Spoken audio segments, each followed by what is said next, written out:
12 o'clock and the music. I don't know. I can't see how time it When the is. music comes on, it's I thought you showtime. was practicing it. What are you, fucking Alan Iverson? Oh, I just said the F word in the first 30 seconds. I wonder if they could hear it. It was kind of under my breath. I think I'm Alan Iverson talking about practice. Practice? 12 o'clock. I Music's thought you on. were practicing about the microphone. Well, I'm going to, before we do an 8-minute intro, I'm going to get in the comments and I'm going to see if people can hear me before we just run wild with this today. Test your mic over there, Rip. Say Testing. 1-4. Instead of 1-2. anybody hear us today before we go on and on and on and on and on and on? Did you have Harry Unger in school?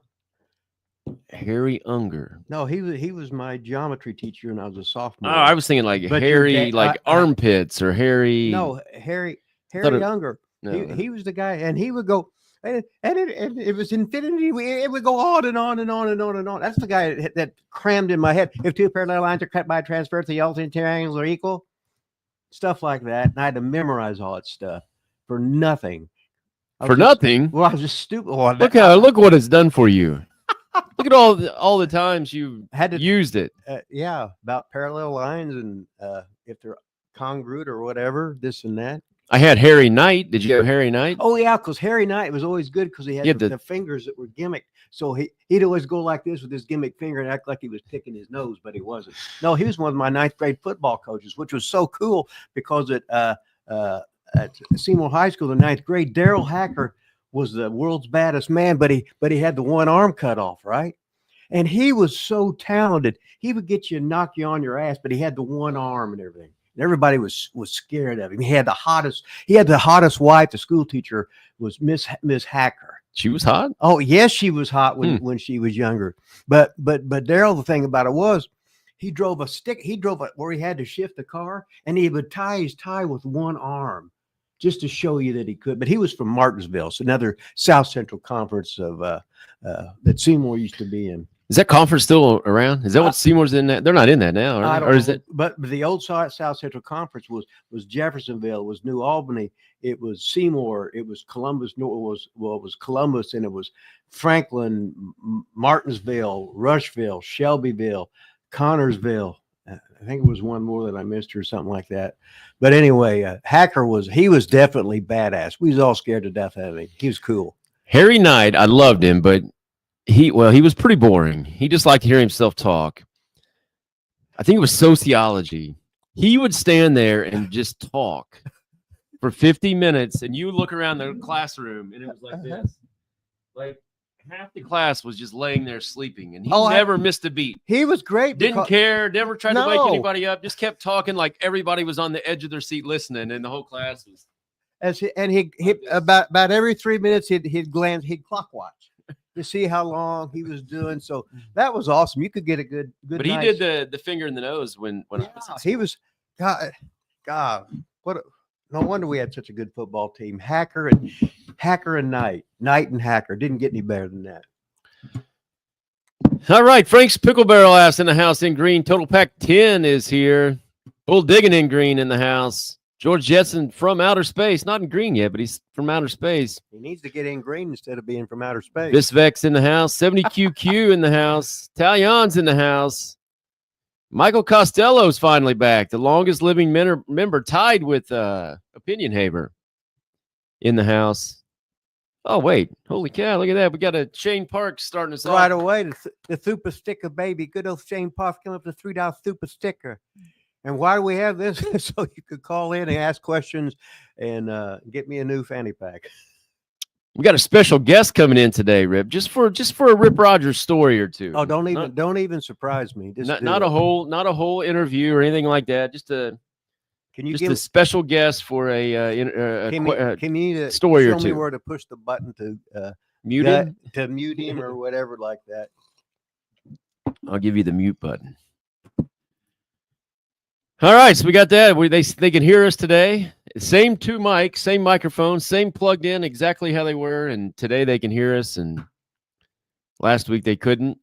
And I also figured out, Rip, why the hey, there's Jamie Dundee. The echoing was on here last week. I had clicked a button in our studio that didn't get rid of the echoing. I unclicked the echo button, and that's why the interview was the shits with Jamie Dundee, and there was all that echoing. I apologize for that. That's all on the producer here at Lila Studios, Von Lila. So I take full responsibility for that one. Well, if the interview was a shits, because I was on it. Get real. But we do have 1,000 views on it, and then I reposted it without the first 8 minutes of us not talking. So if you haven't seen it yet, go watch the Jamie Dundee interview. Pretty cool. A lot of good comments on that. If you haven't commented on it, go comment on it. If not, just comment anyway. Was working this morning a little bit on a video that I'm getting ready to put out. Rip, of you telling the hitchhiker story. You want to do any tease on the hitchhiker story? Oh, I talked about when I had the Samoans in there. We picked the guy up and we sort of act like we were sexually molesting him and stuff like that, and he ran off. That would be it, yeah. Oh, don't tell me he ran off. Huh? Don't tell him the end of the story. Oh, okay. Well, he may or may not have ran off, ladies and gentlemen. We just know he went to the bathroom. When I get into the bathroom window was open. He may or may not have ran off. Yeah. I don't think. Can you imagine getting in the back seat and there's 3 Samoans looking at you? I cannot. Licking their lips, stroking your arm and stuff like that. Wow. Could not imagine. No. Tio, Tapu, and Koa, all 3 of them, desiring this unknown hitchhiker. I don't even know what this means. Probably, you know this stuff, Rip? What is it? Is that anything derogatory? Rip, did you? Well, I don't know what. Well, I don't know. Indian carrots and hand apples. You don't know what that one. No. Don't have a clue what it is. We don't know what that means, Frank. We don't know what those mean. I don't know if they're derogatory either. I'm not going to put them on. Oh, was it Frank's Pickle Barrel? Yeah. Well, you know it was derogatory. Jamie Dundee's favorite fan. It is Jamie Dundee's favorite listener, Frank's Pickle Barrel ass. Jamie Dundee loved Frank last week. Remember? Well, I think Frank's.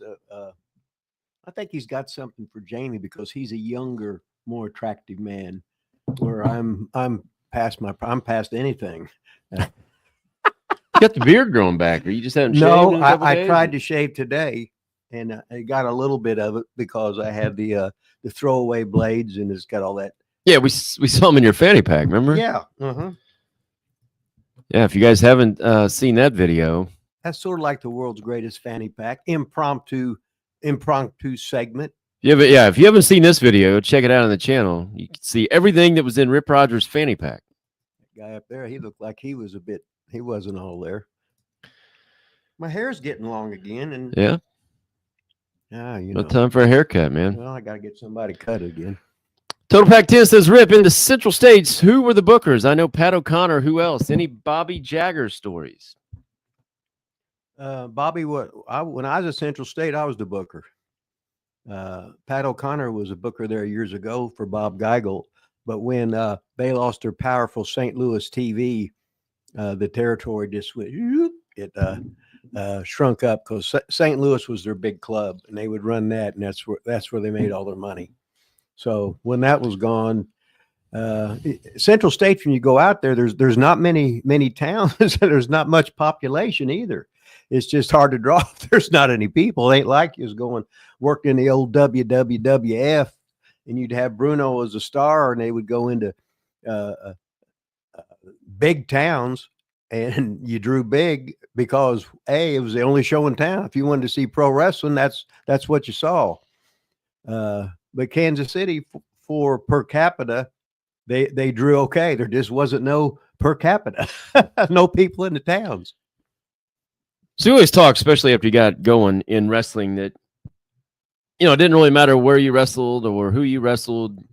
You weren't really ever nervous and could just go out there and call a match. What about being a booker? Did you ever feel any different kind of pressure? No. Being a booker compared to being a wrestler? No. When the main thing when I was a booker, I would not ever fire anybody.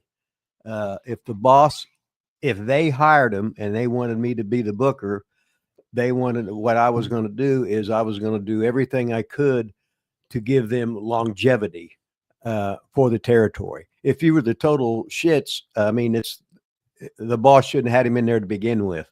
But I could create stars out of nothing because I had some experience, and whatever they had done before as a booker, they haven't been through my mind, because my mind was completely or a whole lot different than others.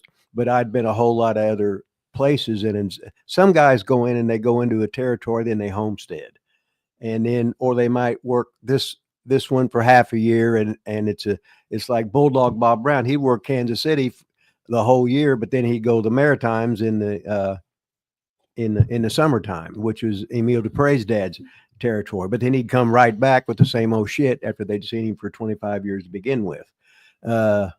And that's the loyalty to Geigel, but you're in it to make money, not to give your buddies a job for 25 years. How about any confrontations as a booker? Did you ever have any clashes with any of the wrestlers wanting to complain or change where they're at on the card, or ideas shut down, anything like that? No. Nothing. Oh. Because I was looking at the guys, and I'd run guys by them, and I'd give them a couple options of what you like, of what you're comfortable with, what you're not comfortable with. If it's something you don't think you can do, you don't have any confidence in it, we'll just switch it around and do something else. This ain't brain surgery, and you're just trying to make a living, and you're wanting to wrestle. So, and I ain't gonna fire you no matter how rotten you are, because the big boss hired you to begin with. Bull digging in here with no sleep, he said, on some premium medical stuff. Frank's Pickle Barrel asked that he's unmedicated. He's medicated with a gummy himself, so we got a lot of druggies in the chat. It looks like, Rip. Let's see, which is fine. Nothing wrong with that, Nothing wrong with that. Bull digging right on cue comes through with the big one here somewhere. It's a little delayed. We're not having internet troubles. $5 super chat from Bull Digging. Thanks, Bull Digging. All right. Appreciate that, Rip. Can you talk a little carny to us folks in the chat? Any favorite words or probably conversation? Who talked the most carny back then? So give us a little carny if you can. And then okay, I'd say we exert the arm, please. Work the arm, please. He is over. I'm over. Then I could talk Cockney slang too, which the guys from Europe spoke, the Cockney slang. You'd say, check the bristles on the Ted Bird, which would be like, check out the tits on the black girl. So there's all kinds of ways. We got the carny gimmick, and we got the other one. So, did you ever call things in the ring with carny? Yeah, I would do it because usually I talk to the guys in carny all the time. But a lot of places, as soon as some greenhorn would come in, I'd always ask him something in carny, and he'd go, "Huh?" I said, "Oh, you're over there." Didn't you used to say heel or face or something? Didn't you? Like, wasn't that always your carny question? I thought that's what you always said. Like, that's the way it was in the old. And then you could tell how they reacted in the old carnivals. They would come in, they'd bring in wrestlers to fight the old men and stuff that were on stage. And the carnival barker, you go, he is ill or fee is ace. The guy would go, he is ill. He goes, okay, you're over there with the guys that are real wrestlers. The guy go, he is ill or fee is ace. The guy go, huh? He said, you're over there, love. In other words, you're a goofball, don't know nothing. You might hurt my strong men. So that's pretty good. Yeah. That kind of hits part of the second question there. Okay. Unless you have anybody else specific that you know of that used to talk it all the time that you remember. A lot of the old guys did all the time, because I'd be in the dressing room and I'm thinking, these guys are talking all this stuff and I don't understand a word they're saying. It's like when I went down and BS my way into my first matches in Oak Hill, West Virginia, and the Batten twins were there under the hood wrestling each other, and they were half killing themselves and everything. And I'd see the old guys talking carny because they knew I was a mark. And I'm just sitting there going, huh? I'm in my head, I'm thinking, what the hell are they saying? It sounds a little bit like something, but I don't understand that stuff. The world of professional wrestling, ladies and gentlemen. That's right. Shane Park's in the house, which we already know because he did a super sticker from Oregon. Let's see. Rip, can you talk about Pillman at Center Stage match you had? I had 3 of them with Brian Pillman at Center Stage. I had 3 of them. We stole the show. I actually got heat on some of them because they were too good. And we were working above what we were supposed to be doing. They just wanted a nice up and down wrestling match. And we stole the show, and Pillman did a dive off the top of the whatever, this and that. And what all I want to do is, like all marks, like all wrestlers, like you want to get it on tape. You want to get it where 20 years from now, you can watch all that stuff and see how good you were and see how stuff made sense. Where if something was good, you could say it was good. If something were the shits, and you could see it was the shits, and then you could correct it. That's the good thing about it. But Pillman was a good worker. He was a former pro football player. I'd met him in Calgary and had matches out there. So when he went to WCW, and I said, hey, let's work a little Snabbits Fabbits. And then we did, and we got 3 matches out of it. And they were 3 great matches. And on all of them, he won. But in some of them, I was out wrestling him, and it sort of made him the underdog and stuff. So don't go into the same old thing of the baby face has got to shine. He's got to get all this shit in. Then the heel gets his heat. Fuck that. Be fucking different, where the fans are going, oh my God. And the boys are going, oh, But in the end, the baby face has got his hand raised tall, and he beats you. But he was in a hell of a contest. Look at that $10 super sticker chat thing for Widowmaker's back in action. All right. Widowmaker 67 hoping the Fanny Santa brings Rip a new fanny pack this year. We need to have a new fanny pack, baby. The last time we showed the fanny pack on the show, we pulled so much shit out of there, and I had emptied it out earlier that day, and I just had bare essentials in there. That's all it was bare essentials. Bare essentials. Thank you, Widowmaker 67. That is. Frank's Pickleberry says Notre Dame's going to whip Indiana's ass. In what? It's college football playoffs, Rip. Don't pretend you don't know that Notre Dame plays IU in the college football playoffs coming up. Okay, I won't pretend, but did I know that? No. Oh, come on. No, because it's basketball season now too, right? Well, sure it is, but who cares about basketball season until the tournament? The tournament. Okay, yeah, with Indiana, usually who gives a shit about football? Well, now they had a great team this year, but there's no had. They're still in it. Yeah, it's all different now. Yeah, it's awesome. I know. The thing about it is every team, guys they got all that NIL stuff, right? Yeah. Guys make what pro football, hell, they make a lot more than some of the pro football players if you're in a great market. Could be, especially the lower level pro players. So everything's different now. And now the transfer rule, whatever, where before you had to sit out that year. And then now you don't like the coach or you're not starting, you don't like it, so you just transfer to somewhere else. So now it's really hard to build a program because everybody's leaving all the time, which sort of makes it, I guess, if you're a good coach and you can make chicken salad out of chicken shit, that's real good for you. And every season you're in the mix. Speaking of transfer, you know what's really messed up? So the college football playoffs start with Indiana and Notre Dame on December 20th, but just the other day started the transfer season. So people are already entering the transfer, like I used third running back, I think it was, already entered the transfer portal. So that means he can't play this. I don't know. Does that means he's not playing or not? I mean, I don't know what it means. But yeah, you're already saying you want to transfer before your season's even over. What's so funny is all the sports you grow up with, and since I'm so old, I'm 70 years old, you think about different stuff. Whereas it's like when I can't watch the NBA because they got all these rules on how many steps the track. Just leave shit alone. God damn. It's one thing to change the rules because Wilt Chamberlain was dominating everybody, but everybody's got to have cool moves every time they're walking, every time they're palming the ball, a jump stop, all the shit you do, you're going, and when you're old, you're going, that's just motherfucking travel. How can you watch that shit?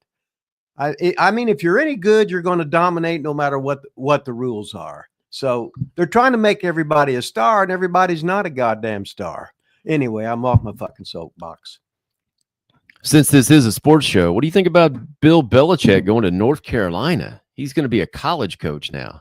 Well, he was a college coach to begin with, wasn't he? I don't think so. See, I don't know. His dad was. But the thing in like about, 1960. But the thing about it is it's going to be a different story when you got to recruit and everything. College games different than the pros, and pros is different but the college. But if you can master the one, and Belichick, he was probably so sick of the pro game. It's no matter what, it's greatness was what he was. It's the same old shit to him. He needs a new challenge. And I see he's quite the stud. I like that, he's man. Young girlfriend. Oh my God.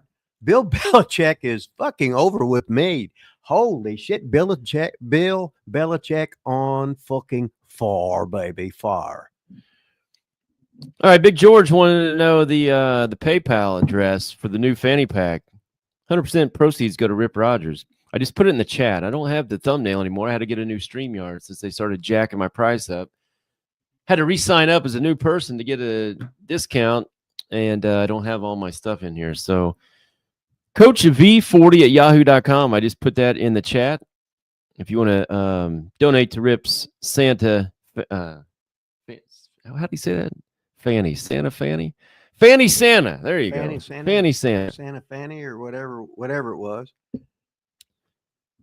Let's see. I had somebody else had something in here. I thought it was half-ass important. Look at this. Brian Colsty celebrating his 16-month membership. All right. Well, I think that's one of the big things. I thought we used to have the 16th month anniversary special, but I don't know if we did anymore. I think that the thing you give me to do, and one of the things I forgot about, since I forget everything anyway. Yep, the one thing you're supposed to do, Rip. Where else we at in here? It's a lot easier just to go right to the super chat, you know. Bobby Lopez in from Fresno. Fresno? What's he doing in Fresno? I think he lives there. I get confused. Ever wrestle or work with Paul Jones? No, I was on a bunch of shows with him years ago. I was making the loop with Ole Anderson, and he was there. He was a big star. Everybody always told me he was a stooge, but I don't know. What's a stooge? Well, the stooge is stuff that takes back stuff to the boss and the owners. And when you're young in the business, you think, oh, he's just a stooge. You know, what he did is you're doing stupid shit. You're hurting the company. You're hurting the wrestling business, which can in tune hurt the wrestling company and the other guys. So you need to have stooges, because you got to remember most pro wrestlers were just jack-offs. Guys that were lazy, didn't want to have a real job, and you would do some shady shenanigans, which you weren't supposed to do. But they have speed limits for a fucking reason, and they have rules in life for a special reason.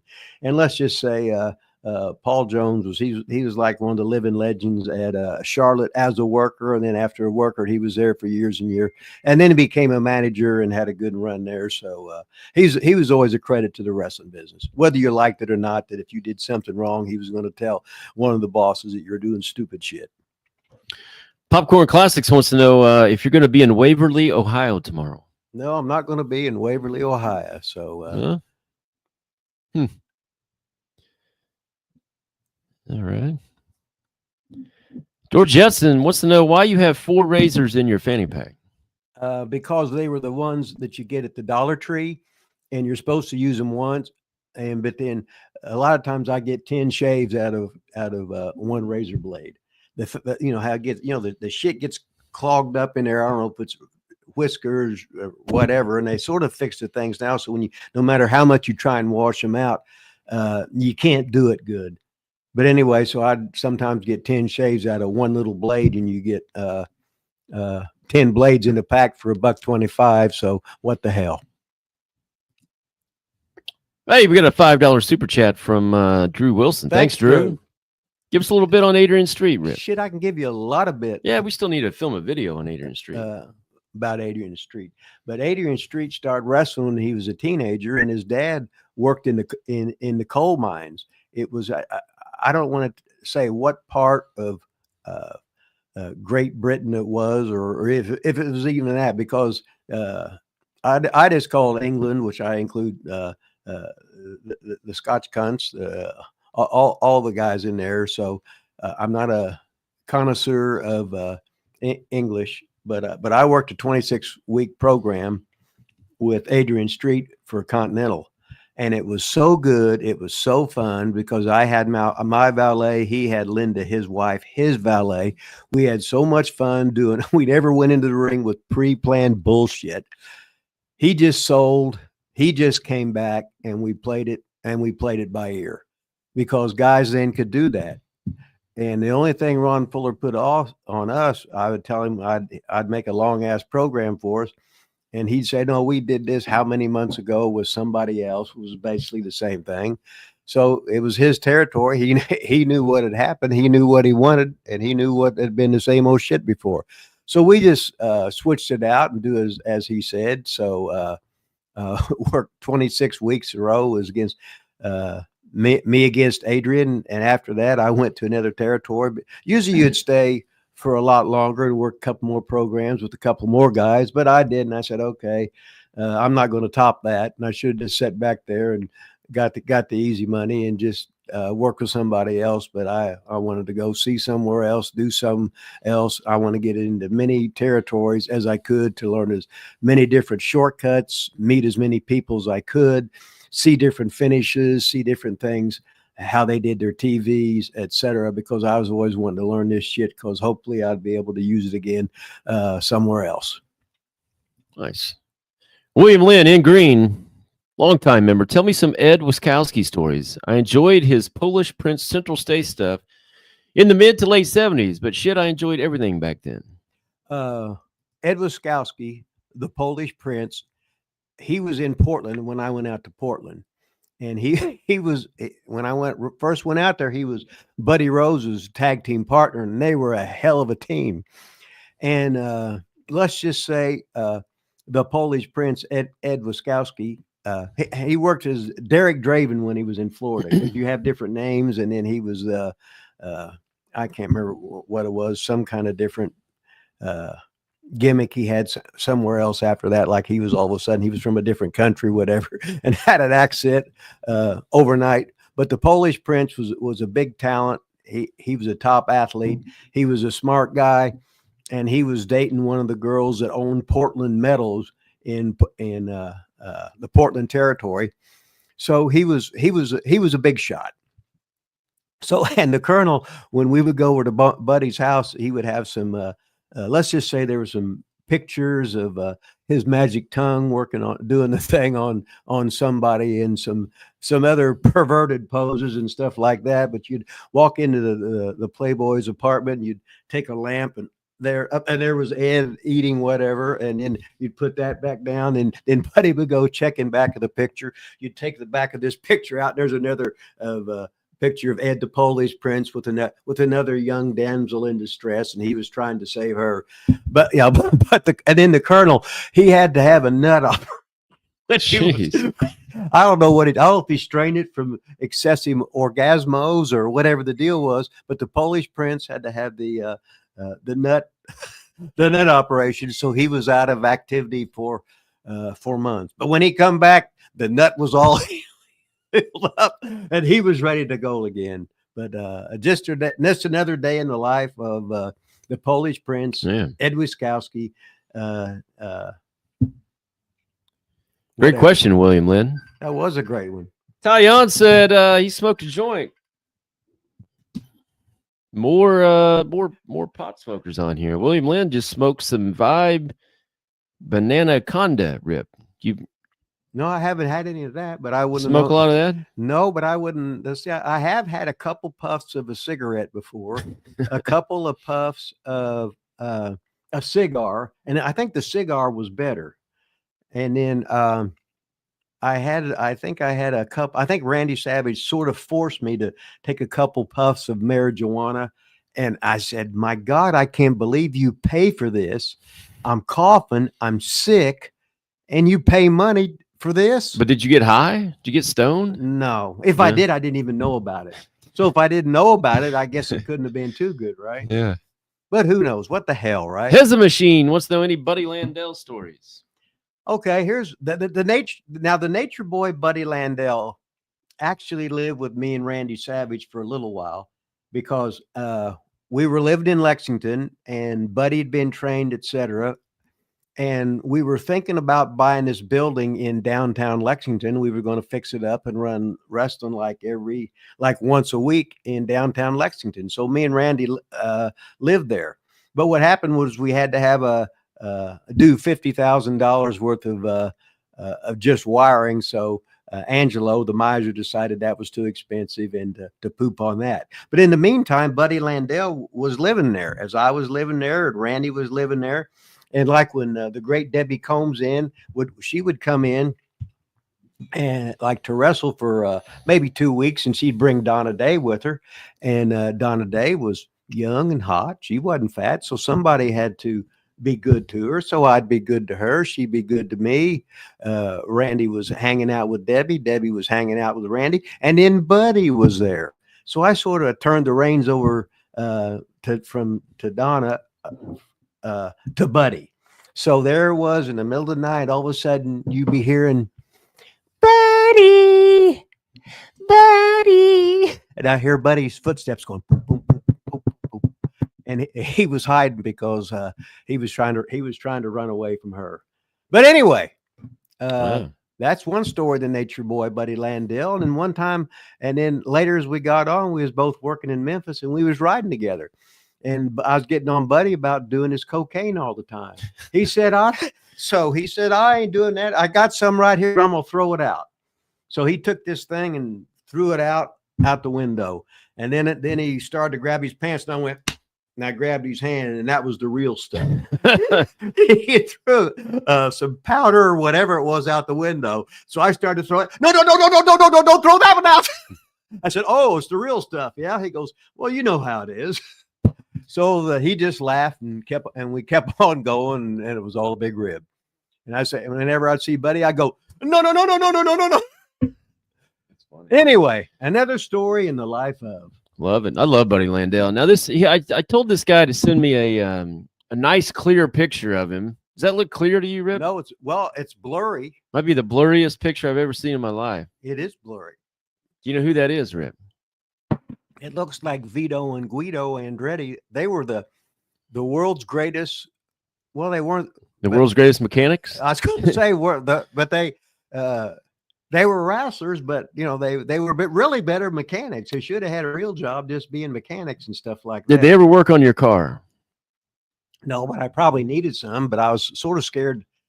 Like they'd fuck it up on purpose. Now they also wrestled under a hood, right? The Pawns of Destruction, or something like that. They was multi-talented, multi characters, and what can you say? Number 1 and number 2. They should have been number 1. They should have been 1 and 3, or 27 and 92. Yeah. But without further ado, Rip, we got Vito Andretti. You're gonna come on and tell us a couple little Rip Rogers stories from his time in OVW, former OVW wrestler. Now keep us on YouTube, Vito. Okay. Right? Yeah, I got. We're good. How y'all doing? Merry Christmas. Look at Sharp today, man. You got the ho sweater on there. Yeah, it's balling on a budget, baby. You know how I be. Got the cool hat on. Man, you're looking fly. Medium pimping, baby. Medium pimping. Medium pimping. He's looking. Pimping is easy. You just got to act like it's hard, brother. Yeah, I got a million Rip stories, man. Well, we don't have time for a million, but yeah, I got you. Give us that one you were talking to me about earlier today. Rip, we were in a 6-man tag elimination. Nick and Rob were the tag champs. I got to stop you for a second. Let's fill in people. You were at OVW. You got to tell who Nick and Rob are. You got to tell the audience who these people are. You're talking about a little more specific. Okay. Well, we got Nick Dinsmore, who went to the WWE to become Eugene.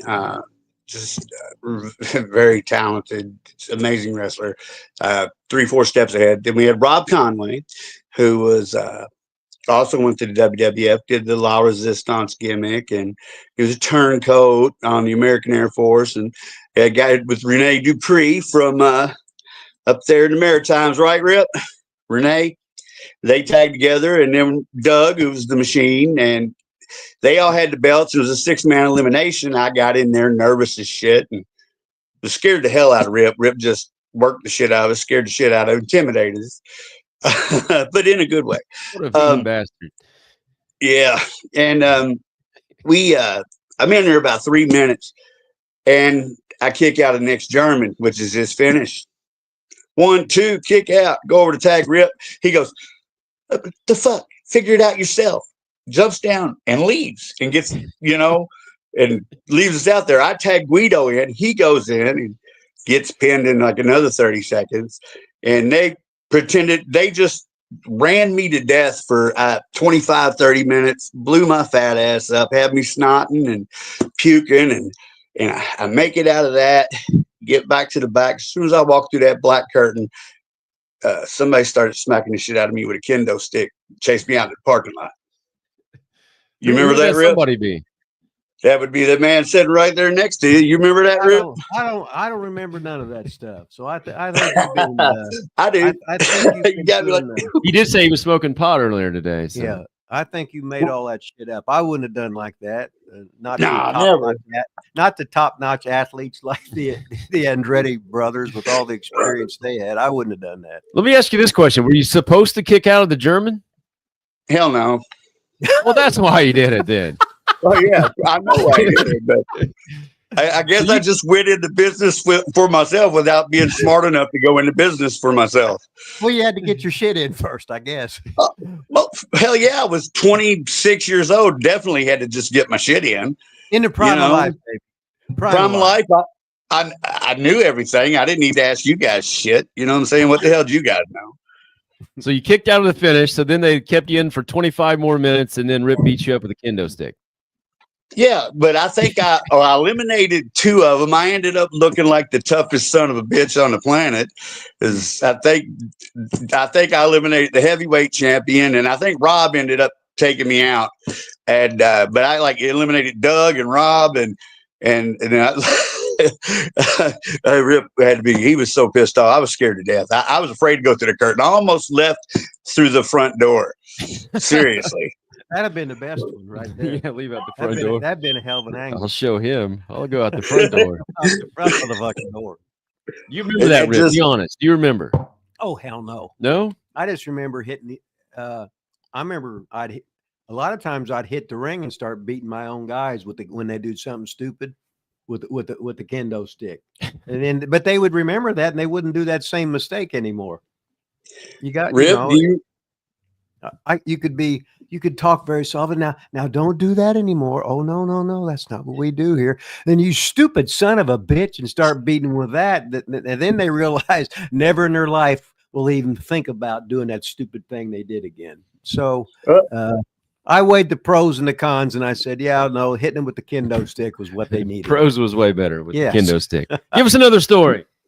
Well, how many times did instead of you going to the ring, you just said Guido, hit the ring, beat the shit out of those guys, and end the fucking match? You remember doing that any times, like particularly at St. Therese? No, but it was probably the match was probably the fucking shits. Oh, he's not going to put you over like that. Come on. No, you're smarter than that. Why would I remember something like that to begin with? I wouldn't even put any thought into it. I just looked at you ain't putting shit over. I dig it. This match is a goddamn shits. What the fuck? Hey, go in there and fucking get over. Somebody's got to. The ones in the ring ain't getting it. So what the fuck? Yeah, there was one at Louisville Gardens, and I was big into watching The Sopranos at the time, and I thought, man, instead of doing the double headbutt before the overhaul, to do the Italian kiss of death. And it went over like a lead balloon, and we got in the back, and Rip's like, he used some choice words, and he really gave us hell about it. We looked a little effeminate for doing it, and yeah, I thought I was gonna get hit with the kendo stick that night. Well, you got 2 tough guys, the fucking mechanics, the goddamn Andretti brothers, and then they're beating the shit out of fucking people, and all of a sudden they're fucking kissing people. You're what the fuck? How fucking stupid is that? And I wasn't even smoking reefer. I'm hoping years later you could say, yeah, that was fucking stupid. Oh yeah, I knew it right away. I knew it on the way back. But you got to get it in though, and that's all you really wanted, right? So what the fuck? Yeah. Okay. That's the big thing. All right. There's a story about we'd all go to the Wendy's behind the gardens, remember? And get food and bring it back. You never bought anything. Not gonna But say I didn't buy that. You would eat out of everybody's bag except for lowriders. Whose bag's that? Be like, that's Master Payne's, and that's Chris Alexander's bag. That's Nick's, this, that, and the other. You'd go in and grab some shit, eat the potato skins and whatever. You was big on the potato skins, so nobody else ever ate them. And you lowrider, you go, whose bag's that? You'd be like, lowriders. You're like, I ain't fucking touching it. It'd be like a whole hamburger, and there was one bite of it. I know you don't remember that. Were you scared of lowrider, Rip? No, he was a bad attitude. Oh, yeah. Didn't want nothing to do with it. Huh? He thought he knew everything. He didn't know fuck all. So you got a bad attitude. No thanks. He was a sandbagging motherfucker. He was a what? Sandbagger. Sandbagging motherfucker. Well, if you're smart enough, you learn not to fucking try and slam him. Oh yeah, we would just beat him up, and he never washed his armpits. And then stick your finger up his ass a few times, and then I bet he would fucking go up. What year did you start in OVW? I started training in '96. I had my first match in '98. Did you ever wrestle Rip one like singles match? Oh yeah, and we did the tag match against him and Jason as well. We did a couple of those. We did one at the Gardens and one in the studio, like on a Sunday. Might have been on TV. I think Nick has some of them posted to his Nick Dinsmore channel. Yeah, that's awesome, man. And yeah, I got the old thumb, and Did you like it though? That's the real question. I didn't like it from Rip. It was a timing thing. If we'd have been and had better setting or better ambiance or something like that, then maybe. But it just wasn't the right time and place. Well, just close your eyes and think about some hot fat woman you was dating or whatever, like this or that, and then just go with the flow. Oh yeah, my nails were usually trimmed pretty good. I didn't have. What about the time you made Eagle about puke by sticking the packing in his mouth? Oh my god! Hey, it was his birthday. Was that today or yesterday? Yeah, you did it for his birthday. No, but no, today it was either today or yesterday was his birthday. It was like a day or two. It wasn't that long ago. Yeah. Yeah, Jerome. So you took the packing out of your ass and put it in his mouth? Yeah, what the hell? Like under it, like as he was breathing in, he was mouth breathing. Uh-huh. He went like that. It's a hell of a story now, isn't it? And people knew that if you were a fuck up or you're doing something wrong, this or that, or if you just want to do it as a rib, that's the way it was. What the fuck? Well, I've got a hell of an Eagle story about y'all probably heard it about Tell the it, night. We'll end with this one. Make it a good one. I mean, quick. Okay. It was Cornette's first night. Eagle was upstairs, sitting next to me on the thing in all of his white spandex, getting dressed. I'm on the floor putting my boots on, and I look up and I see Jason Lee pull his pants down and farts in Eagle's face, like right here, and it goes across his face, across his shirt, and on my pants leg. And Eagle's just like, he shit on me. He shit on me. And he's gagging and I'm puking. And I yell at Jason, get something to wipe this shit off. But Cornette's first night, and we're trying to be quiet. And Jason went to go out into the ring. I pissed in his shoes. He came back. He didn't put it over. And it was just a good, fun story. But it was all Eagle. He shit on me. It was so good. Yeah. Mm-hmm. Jerome Crony. So you pissed in his shoes and he didn't even put it over, huh? Nah, hell no. That's awesome. Ribs on me. Crony was over to doing his computer thing. Oh, Crony's way over. I think I just saw Crony turn 50. I thought he was older than me. Shit. I thought I saw on Facebook. 50. I'll be 53 in April. Yeah, I'm 51. So. All right, man. Thanks for hopping on. We'll get back to it. Good stories, buddy. Appreciate it. Thank you. Love you guys, man. Merry Christmas, Feliz Navidad, and all that good shit. Vito Andretti, ladies and gentlemen. Can't believe you'd beat him up with a kendo stick, Rip. Well, if I did, I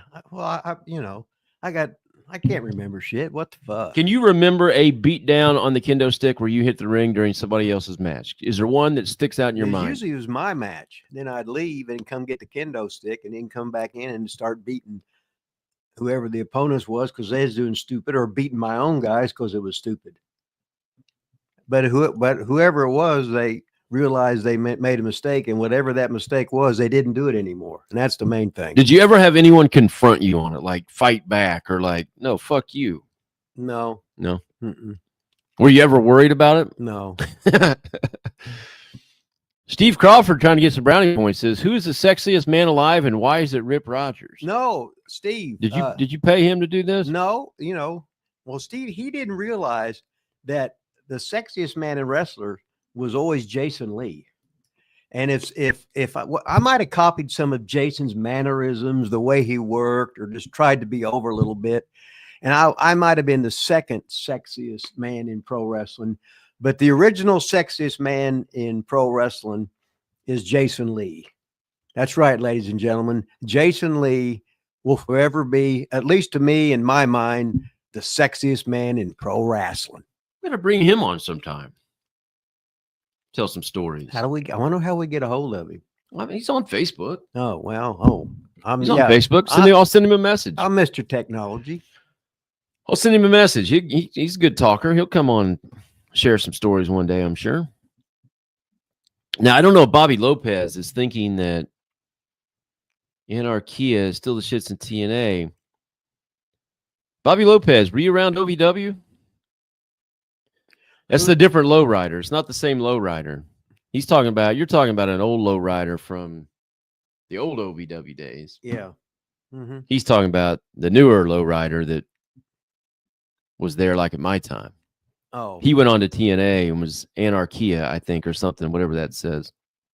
I don't watch different. It is a different lowrider. Okay. If that's what you're referring to, Bobby Lopez, it is a different lowrider. I haven't seen TNA. I don't know how many years. So I wouldn't know. 70QQ says, Rip, were you in Portland when Kurt Hennig was there? No, I was there before Kurt Hennig was there. When I was there, Rick Martel was there. Roddy Piper was there. The Bushwhackers were there. Playboy Betty Rose, Johnny Mantell, Gene Lewis. I can't think of whatever right now off the top of my head, but they were the main cogs to the wheel. Did you ever wrestle Kurt Hennig? No. Oh, did I say Roddy Piper was there? Yeah, I think so. No, I never wrestled Kurt Hennig, but I always liked the way Kurt Hennig wrestled. Hell, his dad was a wrestler. His son was a wrestler, and Kurt was a hell of a ripper. He always had a good attitude. So the second generations, they get the psychology of wrestling so much better than like when guys go to the performance center and they're just great athletes and they don't really grow up watching and studying professional wrestling. It's not a knock, but if you don't have any experience where you're used to your dad being a wrestler, you're used to hanging around the boys, your dad talks to you in the car about it, the other wrestlers will talk to you because you're a second generation. If you're a second generation, you just have such a tremendous advantage over normal geeks off the street like me, especially guys that was never trained, didn't go to a wrestling school, and just bullshit your way in and had to learn everything one thing at a time. And to get anywhere in that business, I'm surprised as hell I got to do anything. Big George just came through with a PayPal rip. Look at that. Shit, George sent me 20 big ones. Thanks, Hell, George. It don't get any better than that. Me and George, we're on the time. We're on the phone all the time. He send me, I got a picture of this, a picture of that. He'll post shit. He's one of the world's greatest wrestling fans that I've ever been associated with. He knows everybody. He used to help running towns and stuff like in Georgia. And I think it was like in the Carolinas and stuff like that. But he's one of the most well-known fans, well-liked fans, and can't say enough good things about him. But okay, I'm done putting you over now, George. So what the hell, right? We do have a question too with this $20. He said, "Was Cornette the first one to ask you about trailing? Is trailing a word I don't know about? I don't know what trailing is. Oh, training. He corrected it down here. Training. Was Cornette the first one to ask you about training? Does he mean to train like at OVW, like to be the trainer? Is that what he's asking? I don't know. When Jimmy come in, he come in 90. I was business partners with Danny Davis at Ohio Valley Wrestling, and then he said, "Hey, Jimmy's going to come in." So I said, "Okay." So he said, "Okay, we'll make it into thirds now." You know what I mean? And I said, "No, Danny, you invented this son of a bitch. You're the one that paid your fucking dues. You're the one that established this.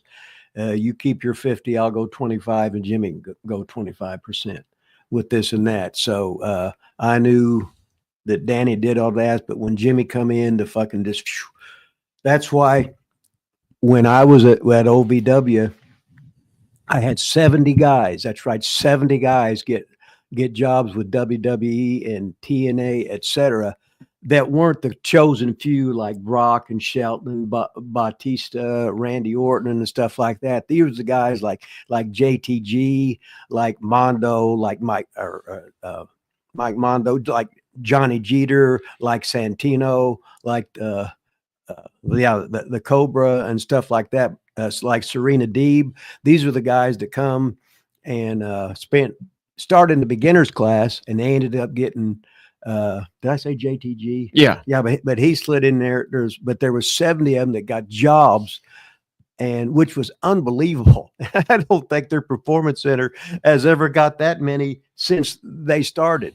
So in little OVW in Louisville, we cranked them out, baby. And it wasn't me. It was the guys busting balls.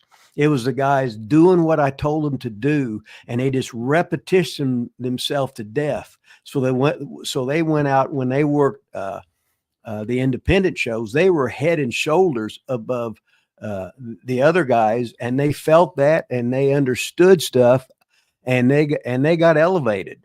But when I was training at OVW, we had the greatest guys, the greatest work ethic. The only goofball was me. But if you do what I would tell you, and we do those reps every day, and everybody in every sports hates to practice, they hate to do basics, they hate to do fundamentals, but the first 2 hours of every practice was nothing but fundamentals, footwork, stuff you do, switching back and forth, work big, work small, act like you're a fucking girl. You got to learn all the different things, and whatever it was, it worked, and we produced so many superstars in the WWE, and I'm proud of that. Yeah, a lot of it was you, Rip. Don't try to act like it wasn't you. Wait a minute. Did I ever teach you a move? No, I didn't teach moves. You would teach, like, I remember all the hip tosses. You would teach us the variations of variation, but I didn't really sit there and go over. No, we never really learned moves. Right. We learned that. I mean, any moves you kind of learned in the beginner class. Right. And like you can learn shit on your own, right? But you would teach like on a slam, like head. Like you would teach that kind of stuff for visuals and. Yeah. But the main thing, I was just wanting you to work hard and get your fundamentals, and the rest of that stuff would come with experience. Bull digging a $5 super chat, Rip. Thanks, Bull digging. Well, Bull's always going to be doing that. You know how over Bull is. He said if my girlfriend doesn't mind. It's not my girlfriend I'm worried about. It's my wife I'm worried about. Yeah. My girlfriend, she doesn't watch this channel, but my wife does. It's a joke, Rip. Okay. It's just a joke right there. Okay. Who is the hottest female wrestler / valet of all time? Wow. Well, unless you see those valets in their prime, you wouldn't even have an opinion. But the whole thing is, now you're looking at wrestling fans. Wrestling fans are normal people. Normal people. Now look at the world. Okay, some guys like heavy girls. Some guys like the big titties. Yeah, but this question's for you and me. Okay. Who's the hottest female of all time? I wouldn't know. because there's how many times in the wrestling business you have to be there. I mean, the first time I saw Sunshine on TV, I said, "Oh my God," you know what I mean? But unless you had before cable TV, and there would be valets in different territories, you would have to see them and in their prime. If not, say, well, I'm gauging this girl because, well, here she was 53, or here's this girl and she was 19, and everybody likes different stuff. So just throw out a couple names. Come on. Well, you throw out a couple names. God, I think there's way too many. I'm not going to say like you, like, well, it depends. If you see them in the prime, I've seen everybody on TV or in person or something at some point in time. Most of them in their prime, so could be TV. But I'm just saying, there's so many. I did say before, like, that I never thought. Now I'm not going to say she's the hottest. First of all, it's too hard to say the hottest. So I'm just going to throw out some names. I never, and I was of course younger at the time, found Sherry Martel attractive until I became older, watching back old stuff. And then I was like, man, I think Sherry Martel's pretty hot. But as a teenager or however old I was, I didn't find Sherry Martel attractive. Okay. It's like, now I'm a whole lot older than you. Yeah, 20 years. Okay. So I went in the dressing room and was talking with Sherry Martel. And shit, my goddamn pants started exploding, right? See, there you go. Okay. And let's just say she was like exploding herself, just whatever, conversing back and forth. She says, "Oh my God, I got to get out of here." I said, she goes, "Or something's going to happen." I said, "Well, let's let it happen, Captain." So nothing happened, or did something happen? No, she ran from me. She goes, "You're too much." I said, "I think I'm enough." She goes, "You're more than enough." But that was that. But what's so funny, the question is, who is the hottest valet of all time? All time? Well, God, yeah. You see what I mean? Yeah, but that's like, but that's like saying, what was your greatest match? Right. Okay, but we can still answer this question. So let's talk Elizabeth. So Elizabeth, as a kid, I thought Elizabeth was the hottest thing ever. Now I'm the opposite. I look back at Elizabeth, and I'm like, she doesn't do a whole lot for me now. Yeah, Elizabeth as a valet was basically worthless. But if she's the only girl there, that's, oh my God, look at her. Well, she's the only girl there. She's got braces on. She's got little bitty fucking titties. Hell, I knew her when she wasn't Elizabeth, right? Yeah, I just thought she was hot. Yeah, I don't really know. She was just a girl who was shyer than shit, and had a long wrestling career, and so whatever. Yeah, I was fan of, trying to think who else. I was kind of a fan of some of those divas at the Diva Search at the time. I remember some of those girls came out. Of course, they weren't really wrestlers. A friend of the show, Shelly Martinez, I always liked that look. I thought that look was very, very intriguing on TV. Her and Seven had a nice little chemistry on TV. I love that look. Somebody just said Jackie Gata. Jackie Gata at the time. She looked good at the time. Gail Kim, I remember being in practice with her. Gail Kim had a good look. Yeah, all those girls look great, but in the ring, the bad part about it, you be putting on nationwide television. Now, were these the Tough Enough girls you was talking about? I think Jackie Gata was. Okay. Gail Kim wasn't. It's like Shelly Martinez wasn't. Okay, a lot of these girls, they'd bring them in and they'd put them on TV, and they weren't ready to, and it just sort of we're talking about what they look like, though. Oh, you're just talking about hotness? Talking about hotness. We don't give a shit about wrestling right now. Oh, I don't know. If a girl's in her 20s and she ain't fat, she's hot. How's that? Greg Smith in the house. Welcome, Greg. All right. He's finally here. We've been waiting in righteous anticipation for the legendary Greg Smith. He said they would try to hide Sherry's looks on TV and downplay her looks. Maybe. Well, I can't remember who she would manage, but it's bad when the people are attracted to the manager or the manageress or the valet more than the matches. He threw out Missy Hyatt. I thought Missy Hyatt I liked her back in her prime. Oh yeah, Missy was a goddess in her prime. Yeah, she was, wow. Lucky Eddie Gilbert. Woohoo! So with Sherry Martel, why? I mean, she wasn't related. Was she related to Rick Martel? Oh, no. Why'd they ever have the same name? Did they ever say they were related on TV? Okay, whenever somebody has somebody else's name, it's all of a sudden you get a rub. Rick Martel was already over. So once you see Sherry Martel, oh, she might be his cousin, she might be his sister, or whatever like that. Like anybody named anybody with a name of Rogers, like me, is to get some a rub from Buddy Rogers. Anybody that's first name is Buddy is to get it from that. So in this particular case, it was Martel. That's like if any girl wrestler would come out and her last name would be Piper. Oh, she might be related to Roddy Piper, right? Yeah, I get that, but I feel like they were on TV like in the WWE, so the same channel, basically at the same time, were they not? I don't know. And that's what usually doesn't happen. It's not usually at the same. I feel like they would have had to have crossed over in the WWF at the same time. Well, I don't know for sure. So you know how I was about watching wrestling on TV anyway. I get what you're saying, but okay. I feel like these were on together. Mm-hmm. $2 super chat, Bobby Lopez. Wish me luck on getting Danzig tickets. Good luck, Bobby Lopez. Wish him luck, Rip. Well, hell, he knows I wish him luck and the best of everything in life. Holy Jesus. So my former tag team partner, APOC, Rick Victor of WWE Ascension, is a big Danzig fan, Bobby Lopez, and he got to meet and hang out with Glenn Danzig. That was his. Glenn Danzig became a Ascension fan, and they got to meet and hang out after APOC hit the big time. Shit, that could be Bobby Lopez next. Could be. Shit, he might be on stage, and all of a sudden he's doing this and doing that and being over. Well, somebody's got to be over, so it might as well be Bobby. Might as well. What else we got here? As a kid, I assumed Sherry and Rick Martel were related. Sherry's first major territory was AWA, and Rick Martel was the AWA champ at the time. Okay, so she automatically got the rub there.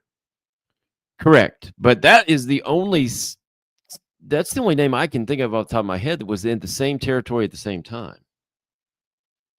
Like it would always be like, oh, here at local indie, there's like Gary Lawler and Todd Morton, but it wasn't Todd Morton in with Ricky Morton at the same time. It was Todd Morton somewhere else getting the rub off Ricky's name. It seemed to me anyway. No, am I wrong? Well, hey, you know how I can hardly remember anything. Then all of a sudden we're putting places with names and years and stuff like that.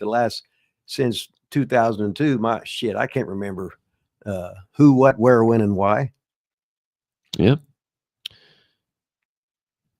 Did you used to take enhancement talent to WCW like Mike Jackson did? If you did, oh yeah, did you get a booking fee? What I did was every WCW TV, I was there, and I'd usually bring 3 guys. When I brought them, I charged them transportation and a booking fee, and because they wouldn't have got there without me. So you charged the steel man to go with you? Yes. And made him drive? He didn't have to go. You know, I had lists of guys wanting to go every time. So did he get to keep his money though from WCW? Yeah, he got to keep his check, but he paid me trans and he paid me a booking fee. If not, get there on your own, which they weren't going to do because they knew anybody that I brought was going to be good enough to be on their TV show and et cetera. Hell, I remember taking Glenn Jacobs, Kane, right? But that wasn't really your guy, was it? No, but it was the guy that the whole thing is none of them are my guys. The only guys. Steelman, Sandlin, those were your guys. Did you interrupt me? Did you interrupt me? Well, sure, but you said none of them were my guys. And I'm talking, and I said, except I had Lucky and Steele figured in because they were actually my guys. Oh, well. They were guys that I trained. I knew what they could do. So if they wanted to do so, I said, no, he can't do that. That's okay. So I could, but these other guys, they be sending me pictures and stuff and this and that, and they look great. Then the bell rang, but I would be responsible for that. So the thing is, I was bringing all kinds, and I'd usually tell Jody Hamilton of who I was going to bring in. He'd say, no, they've been here too much. Give them a couple months off or something like that. But yes, I brought in guys every week. Yes, I got double trans sheet. I did everything through the office, and I would tell them of who I was bringing in. So did WCW get you a booking fee? Did they pay you for bringing them in? Yes, they paid me for bringing them in. They paid me for working. With Jody, he'd usually give me a double trans sheet, so that was $200 up front to begin with. Yeah, poor Steelman and Lucky got charged. You got double pay off taking them. Poor guys. That's right. I should have just left them at home. Should have. Bobby Lopez got the tickets, Rip. $2 super chat. Sandy got the tickets. All right. Baby. 8th row, baby. I can All just see Bobby jumping on stage and then say, well, wait a minute, I'm over. And then they'd say, oh, okay, just come on up here and stay up here. And Bobby start getting over. Hezza Machine says Todd and Ricky Morton were a tag team in CWA Memphis in 1989. Okay. Yeah, I don't know. I guess maybe for a little bit. 89, 16, that would have been, that would have been way after I was a kid then. Uh-huh. It must have been that had to be probably going down about that time, didn't it? 89? When did Memphis? No, Memphis was, and then they turned to USWA or whatever, this and that. They went for a long time. Yeah, the USWA. I don't even really consider that the same, but I guess it was. Rip, I have a buddy that interrupts me all the time. Fuck off, 70QQ. I now make him wait to say over like we were on the radio. Well, I ain't saying shit.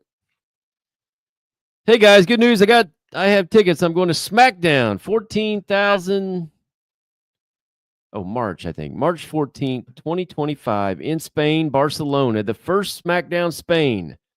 Matthew Rodriguez, Rip. Going to SmackDown in Spain, baby. Well, don't get any better than that. Shit, maybe we could go and hitchhike and go to SmackDown in Spain. Be the greatest show in many, many months. So that's awesome. Going to Spain just to go to SmackDown. Maybe he lives in Spain. Do you live in Spain? Matthew Rodriguez? I hope he does. If he's going to go to the show. Oh, he wouldn't really be going to Spain. Then he would already be in Spain. Rip, 1 hooker, 5-star hotel, or 3. Who asked that? Who do you think? I mean, I'll give you one guess. Yeah, okay. 1 hooker with a 5-star hotel, or 3-star hotel and 2 hookers. I don't give a shit about the 5-star hotel to begin with. So I got to go with the 2 hookers because they're going to go on me, her, them, us together, whatever is possible, as many holes as possible. And that's just the way it is. Frank's pickle barrel ass. Knowing you, only you could ask that. Thanks, Frank. You're the man. Matthew Rodriguez says he lives in Basque country, Basque. The fans sold out I don't know. We got so much shit coming on. Barcelona Arena. 30 minutes is sold out, Rip. Well, probably they've never been there before. And then next year it'll take how long? or they won't sell out. Yeah. Well, first year's a sellout. Second year it's 3/4. Third time it's down to a half, and you never go back there again. Such is the way of new markets. Vaughn, you have me dying like, yeah, 70QQ. I'm just fucking around, man. No big deal. Drew Wilson wants to know, Rip, why aren't you running shows in Indy, Bloomington, or Fort Wayne? Why aren't you running shows, Rip? Who asked me that? Drew Wilson in Green. Now, where's he from? I don't know. Where are you from, Drew? I think Indianapolis, maybe. I think he said that one time. Okay. Or anywhere. Why aren't you running shows anywhere, Rip? Okay. First of all, you got to have a ring. Yeah, you got to have all this shit that I ain't got. I ain't got nothing. I ain't got no money. I ain't got no this. I ain't got no that. And I'd have to do the work myself because I wouldn't trust anybody to do it because promoting is harder than shit. You think it's easy. Now, if you got a bunch of old WWE guys on there, it's a whole lot easier. But if you just got guys that are good wrestlers, good workers, and they understand the business, but they're not big draws, because if you're not on TV, you're not really anybody in today's wrestling world. So you could be on WWE and not be worth a shit. Well, hell, look at Ultimate Warrior. My God, he was the worst wrestler I've ever seen in my life. And they pushed him to be a big ass star because Vince was so smart, kept everything up tempo. They kept it limited, this and that. But then he was the absolute drizzling. He's the absolute drizzling shits. But then here's WWE making a big ass superstar, so much money, and you think that must be the right way. Well, whatever Vince wanted to push was going to make money because he had the TV, and your TV is what makes you a star. It has nothing to do with your talent. Excuse me. Well, it's easy to run a show until the ring truck doesn't show up. Right. So if you have your own ring and people taking it, then yeah, that's a big step. But then also you got to sell tickets. I mean, it's easy to say, oh, let's run a show, and then nobody shows up and you lose your ass. Like that's you lose more than getting wrestlers that are decent. It's who's going to come to this damn show. That was always my thing when I ran those shows in Muncie. Like, I want to at least break even. If I'm down all this money, then damn. Oh, I remember when I used to run shows. I remember I had Honky Tonk in. I think it was 3 days. And we had a limited card as far as guys of how many guys I was paying, and shit. I lost, I think it was $2,100 in 3 days, just doing the same thing that I always did, the same advertising, the same this and that. And for some reason, what it was is the towns were too close together. Instead of having a show like in Shelbyville and doing over 700 people, I'd have one in Rushville, one in Connorsville. And I was lazy. And I just wanted to see what being lazy would happen. And yeah, when I was lazy and I didn't write and the shows were too close together, I lost a big money, learned a lesson, and haven't been doing it like that since then. Rip, who was the funniest promoter you ever worked for? Usually the funny promoters were guys that didn't pay you much money because, give me the stern guy that gives you your goddamn fucking money and he has no personality. No, all I want is my goddamn fucking money and I'll perform. Not some guy that chahays you, puts you over, tells you how good you are, this and that, tells you jokes, gets you laughing, then he fucks you on your goddamn money. No, give me the fucking old crazy bastard that don't fuck you on your money. Do you have a name in particular? No. Big George says, did you ever wrestle singles against Ted Oates? Good question, George. No, I didn't. Did you guys ever have like a breakup on TV or anything? No. You just lost and were gone, or were you gone? You had the titles, right? Right. Yeah, we was just brought in there. Ole called me up and said that he wanted to make us national tag team champions because the Road Warriors they wanted to go work the AWA back home where they were from, because that's where they were from, and they'd never worked there before, and they wanted to be stars big time. So I says, I'm gonna bring you and Ted Oates in. And I'd never talked to Ole in my goddamn life. He called me out of the fucking blue. He said, Bob Armstrong recommended that you'd be good for the National Tag Team Championships. And I got, Ted Oates? I said, no. But I watched him work before. He's okay. So he put us together and we was national tag team champs for a while. He just said, I'm going to give you guys the belts and be transitional champions, and we'll see what happens from there. So then I worked for Ole. Always liked working for Ole. All Ole did was tell you the truth. He didn't bullshit you. He didn't lie to you. I remember a couple of times we'd be on tour and I said, Ole, we ain't got paid. He said, well, I ain't got no goddamn money. He said, wait till we get paid a couple times, and then I'll have all this cash to take back with me, and I'll just cash your checks in. I said, okay. I said, all I want you to do is not bullshit me. He says, I didn't have it. And that was Ole. He was definitely honest with everything. And I quit listening. Who'd you guys lose the titles to? I can't remember. You don't remember who it was? No. So after that, were you just done though? Do you remember? No, I was there until not you. I'm talking as a tag team. Yeah. So there was no big breakup? No, we didn't have no big breakup or nothing. You guys just lost and really weren't. It wasn't like an angle on TV or anything. Yeah, it wasn't an angle or anything like that. That's what I was talking about. Okay.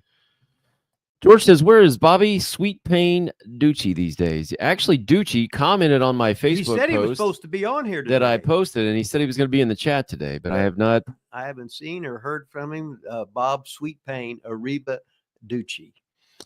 Matthew Rodriguez says 5 years AEW run in small stadiums, 2,200. Well, they're doing that now, so at least in the States, nothing wrong with that.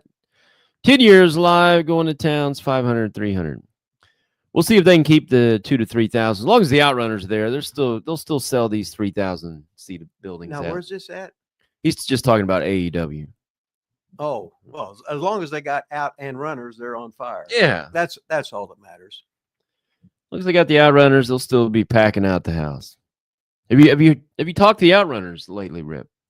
Oh, well, I guess we just saw them at AEW. yeah, we just saw them, and then you saw was them texting with them after that, this and that. Yeah, you had the big it was in front row tickets. Not front. Well, they were front row of the one section, but not really front row by the ring. They were really good seats. Yeah, but that's so funny. We both go the AEW thing. Compliments of Turbo and Floyd. Yeah.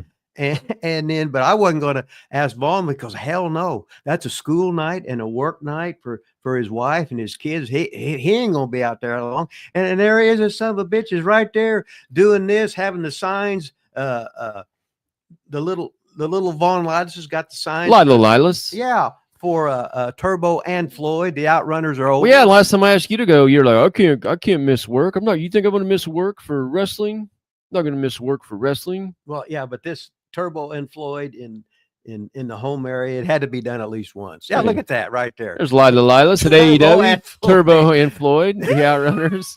Yeah, Turbo had the T, the double T. Oh yeah, or whatever that. Or, wait, that's an R. Sorry. Forgot the R. I don't know what you did there. Lilo Lilas. That's what's so funny because that's what I told Claire. Yeah, I was up there. I watched 5 minutes of Shelton Business match around to the side, but the rest of it I had sat in catering and ate all night. So I finished up the last of the steak and the last of the chicken a couple days ago.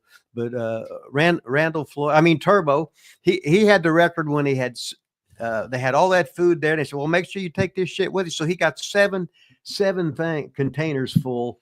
Then he had to tape his bag up because it had to have enough room to get. He was trying to get 8, and he said that had been a record. But so he had 7 great meals, compliments of Tony Khan. So you'll never hear me anything about Tony Khan with me is now great. That's all that matters. Tony Khan is over with me because he's got the Outrunners, Turbo, and fucking Floyd. We've always been big Tony Khan fans anyway, Rip. Hey, he's a guy that all he's doing is living a dream. Guys are making a whole lot of money. Guy wrestlers, girls wrestlers, and he wants to do it on his own. So he's going to have the successes by himself, and he's going to fall on his face with some of them. But as long as he's in there swinging the bat, there's a whole lot of guys that got jobs that wouldn't have been. So Tony Khan is over with me forever. There we go. Rip's got a man crush on Tony Khan, sounds like.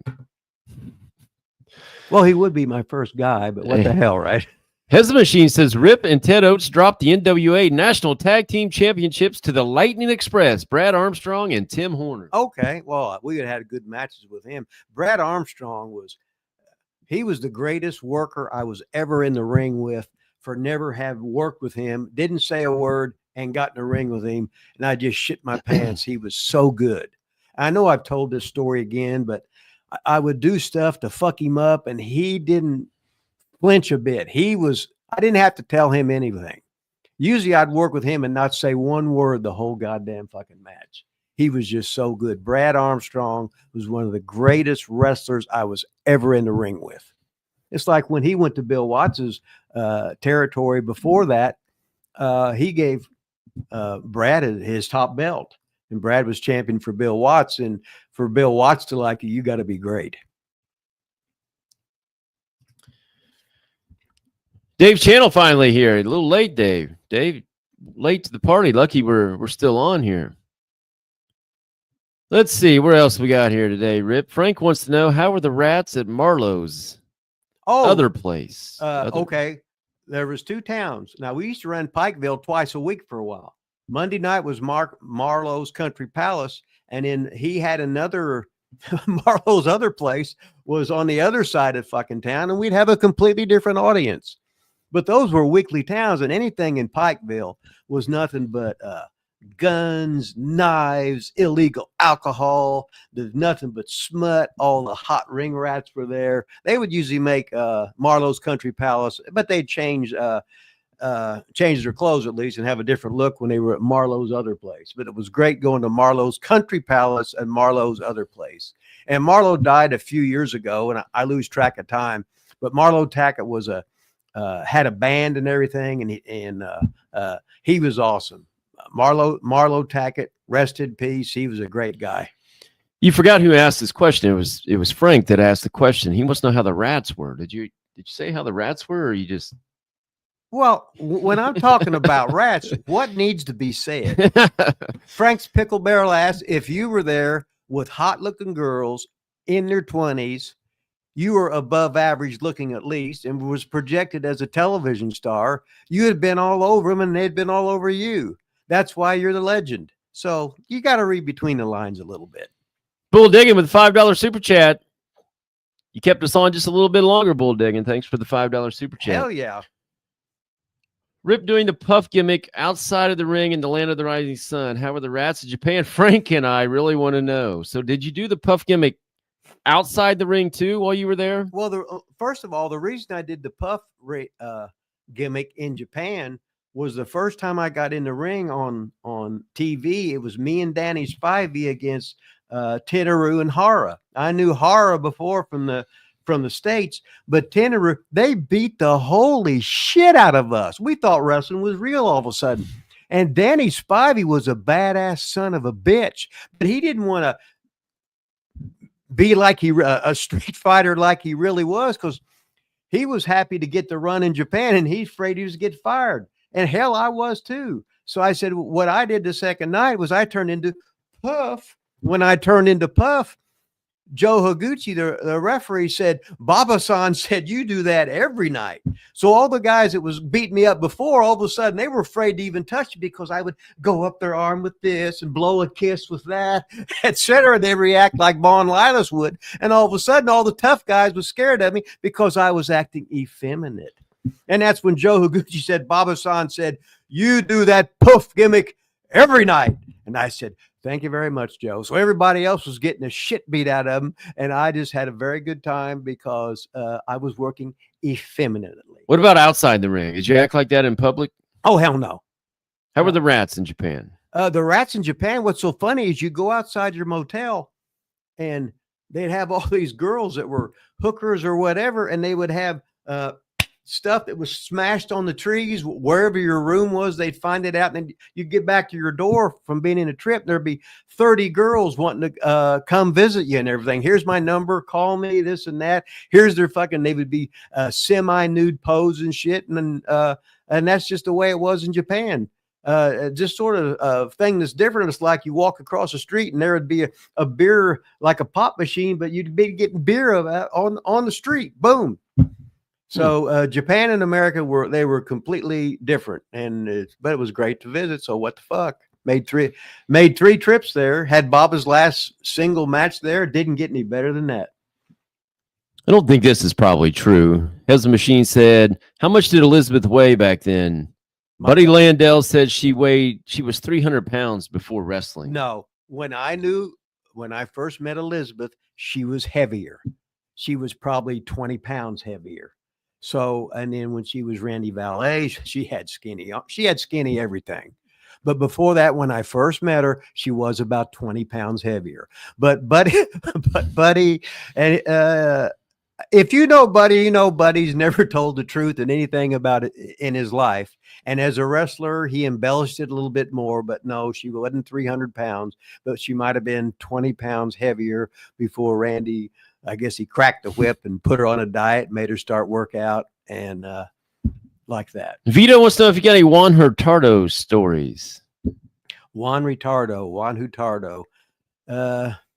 I used to, but I can't remember all, just like that. Boom. I've got one that was pertaining to you. You always told me that you made him turn heel because you were tired of wrestling him because he was too stiff.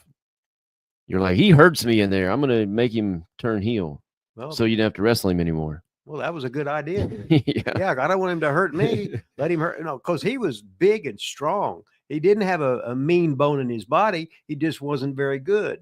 Well, I can't help but if you're hurting me, I can't perform. And then I'm an older guy and I'm beat up. So Juan turned, and all of a sudden I didn't have to get beat up by him. Let's put it that way. George Jessen wants to know how me and your health is, Rip. How's our health? Well, you ain't dead. Fantastic. And I ain't dead. But let's just say Vaughn's Don't be saying nothing about me. well, before then I was I'm interrupting again. Let's just put it that way. We're no longer in the prime of life. And if we look half-ass healthy, it's nothing but a lie. No, it's not. The hell, I'm near death. Get real. You've been near death for 10 years. Okay, so most of the guys I ran with, they're all dead. Tell stories. Well, I can't. Well, he's dead. What about him? Oh, he's dead too. I said, damn, all the guys I know are dead. All right, I've kayfabed this 3 times, but Hez the Machine keeps asking. We've talked about it on here, Hez the Machine. Rip, did you like your involvement in Battlebowl in 1993? You pinned Booker T. I believe it was your only pay-per-view match. Did you like it? No, I had pay-per-view. I think the first pay-per-views that almost anybody had were in Puerto Rico. We had pay-per-view. Well, I think he's referring to probably WCW. So, well, the whole thing is I didn't want to go there. Dusty said he was going to fire me if I didn't. And he said he'd make sure I was blackballed by the NWA if I didn't work that pay-per-view. So I said, well, I'd worked all these fair shows for Bobby Fulton, and I was supposed to work for him that day. And then so what happened was that then Bobby didn't use me for about 2 years after that because I was undependable. So with Dusty's big ego, yeah, he got me in there for that. And then they kayfabe you.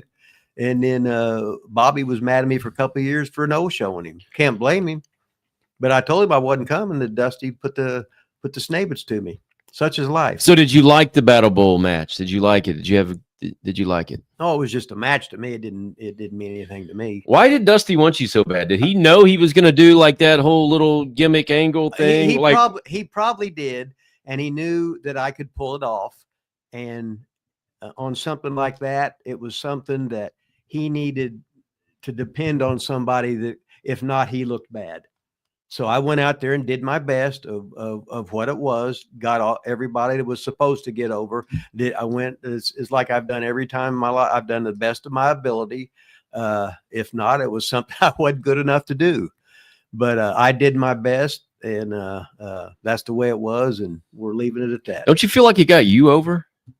I feel like of course it did. Yeah, I mean that's the one thing people talk about. It seems like all the time. I mean, yeah, they talk about the Pillman matches and some cactus, different things, but I feel like that Battlebowl thing is talked about all the time. Well, the thing that I was doing there with, and the people I was in there with, Dusty, he was genius on that thing, and he knew I could do the job, and I was a very it was a very high. Him recommending me. He knew I could do the job. That was quite a compliment to me for putting me in there. So I ain't mad about that. I was just upset about the timing because I had to cancel out on bookings that I had already verbally committed to. That was all I was hot about. And that's such is life in the world of professional wrestling. You either got too many bookings on the same day, or you got no bookings, and that's the business we all wanted in. About ready to wrap this thing up. Anybody else got any super chats? It'd be time to get it in there. Help out a little bit for the holidays. Young Mighty Joe coming in late. Hey, Chopper and Ripper. Hey, what's up, man? Can you tell us more about Radamias? Radamias was Bill Howard. He was one of a close friend to Angelo and Judy Poffo, and he come in for us in ICW. And before, he was just old plain Bill Howard, where here he was Radamias. He did the fucking sort of like a Sheik gimmick, always had the foreign object in the ring. He worked rough. He had the green shit on his fucking tongue. He'd put a little bit of makeup on in this, but he went from boring Billy Howard of just putting guys over to being a star, Radamias. And that's how Radamias come to being in ICW. Awesome. Well, thanks to Shane Parks. Hey, Shane said we're not old, 50 and 70. Rip. Shane Parks, super chat, bull digging, baby. Widowmaker. Brian Colsty, 16-month member. Drew Wilson, bull digging again. Bobby Lopez. Bull digging was on fire today, Rip. He was. Came in with 3 of them, I think. Widowmaker with a big one. Thanks to everybody that helped out with the show today. Really appreciate it. Thanks for all the other questions, too. Keeps this show going. You got anything to add, Rip? Add? No. Subtract? Probably. I didn't cuss that bad today, did I? No, I don't think I did. No. I think you started to show up, or you threw one of them bad words out there. Yeah, it was in the first 30 seconds. You might have to bleep that thing. It's all my fault, man. It's your fault, you know. All right. I want everybody to know that my hair is not bleached. It's just old white, gray white, and I'm like Donald Trump. It gets wet. It looks like I got 8 hairs instead of 16 like I really got. So we appreciate for having you on here. It's the greatest show in many, many months. Can't wait till next bat time. Same bat time, same bat channel, hopefully, unless something else comes up. So it'll be next Friday at noon, Eastern Standard Time, Wrestling with Rip Rogers or Ask Rip Rogers Live. I get confused which one it is. I just know that I'll be here, hopefully, and I ain't croaked, and Vaughn Linus will be here, and he ain't croaked, and we have the greatest card in many, many months. Man, never had an ending like that. Got to change it around. Get your shit in. That's great. I love it. Got to get my shit in, baby.